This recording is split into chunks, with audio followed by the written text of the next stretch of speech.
2015 წლის ბიუჯეტის დამტკიცება პარასკევს იგეგმება. საკანონმდებლო ორგანოს ბიუჯეტის მესამედ კორექტირებულ ვარიანტს ფინანსთა მინისტრი ნოდარ ხადური წარუდგენს.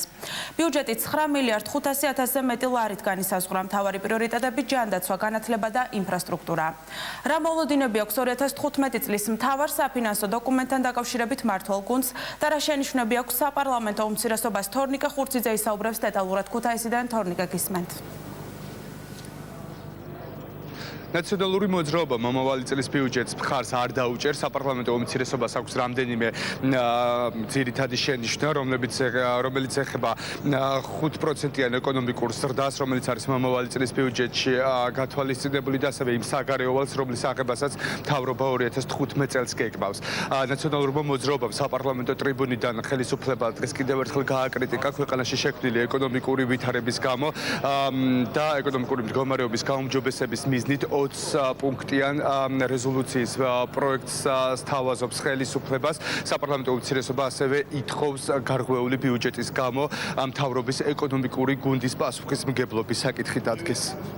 დიდი მადლობა. კონკრეტული ნაბიჯები, რომელიც არის გადასალმელი იმისთვის, რომ ქვეყნის ეკონომიკა გამოვიდეს მძიმე მდგომარეობიდან და იმისთვის, რომ აღარ გქონდეს ისეთი ტიპის პრობლემები, როგორც ბოლო 2 წელი გვაქვს, შეროვანად დადგეს მთავრობის პასუხისმგებლობის საკითხი და გადაიდგას ეკონომიკის ლიბერალიზაციისკენ ნაბიჯები, მათ შორის ყველაზე მნიშვნელოვანი რაც არის საკმაოდ გადასახადების დაწევა. ბიუჯეტში ფაქტობრივად არ არის პენსიების და არის გათვალისწინებული 10 ლარით მხოლოდ სექტემბრიდან და იცით თქვენ რომ ეს უკვე გაუფასურებული ფული არის. ბიუჯეტი არ არის არც განვითარებაზე ორიენტირებული, არც სოციალური საკითხების მოგვარებაზე, შესაბამისად ჩვენ მას მხარს ვერ დავუჭერთ. მმართველ გუნდში კი ფინანსთა მინისტრის პროგნოზი მოჰყავთ და აცხადებენ, რომ მომავალი წლის ბიუჯეტს პრობლემები არ შეექმნება და ბიუჯეტი 95%-ით შესრულდება. საპარლამენტო უმრავლესობაში დღესვე ნაციონალური მოძრაობის რეზოლუციის პროექტსაც გამოეხმაურნენ.